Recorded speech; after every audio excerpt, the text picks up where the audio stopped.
إذ يغشيكم النعاس أمنة منه.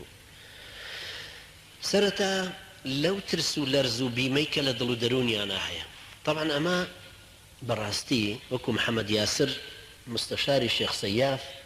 جرايا وتي من أمام لمدينة خواندو تفسيري أماشم لمدينة خواندبو إذ يغشيكم النعاس أمنة منه بلام نم أزاني أم نعاسا يعني خون ونوزدان أفرميتي أفرمي إذ يغشيكم النعاس أمنة منه يعني ونوزيك ديني بسرتانا سرتايشي خو آوا هموتانا قريتوا على نمزاني قيمة أم ونوزتشي هتا لجبنا وجرقي شرع بيني لأفغانستان شو كلكاتي شرع إنسان أعصابي ما عندوها كأزاني مردم ليه ونزيكا شوا وحرسا تشاو جري تشن ما عندوش بو بين آخره چرپێکیش لە شوێنی هەست پێ بکات کۆزانانی لێرە چرپێک هەر لێەوە ترسێک هەیە لێەوە شتێکی تر هەیە ترس لە خۆی ترس لەوانی ترکە حرەسیانە زیاتر مەترسی لێنیشێ پاشان ئێستا لەم زمانەیە جۆرێک قومبەلە پێیا بووە دروستیان کردووە بە تۆپەی هاون یا تەیارەی هاوێ بەس بۆ ئەوەیە کە خەوت لێ نەکەوێت سەدایەکی گەورە دروستەکە بۆی ڕاچڵۆکی ئەگەر بشخەوی معلومە یەکێک لە وەسیلەی دوژمن کە هجوومێنێتە سەر دژمنەکەی خۆی إشاعية ادعاءك بلا وكات ولا أمشوا هجوما بلان هجوم ناكن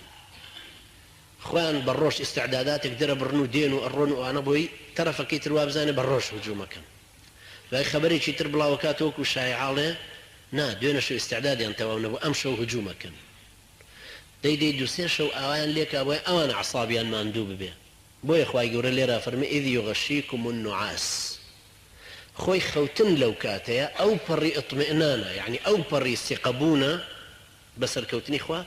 ودوشتي شيتيا يكم حوانوي لا شيتيا إنسان بطبيعتي حال كأخوات شند ما ندوش بي كخوتي مسرح حدكي هروها جانبي نفسي شيتيا كتوشي أو نعاسبه انجا فرميتي أمانة منه أمانة شو أرجار لقرآن تكرار بوتو شيء أمانة بمعناي دل سكنابون هيمن بونوا لكاتي بوني مترسيكش بلام أمن شيء أولئك لهم الأمن وهم مهتدون أولئك لهم الأمن يعني أسباب ترس لبردم ينماوة بلام أمنا يعني دليشيان سكنابو أسباب ترسكش معوة إذ يغشيكم النعاس أمنة منه وينزل عليكم من السماء ماء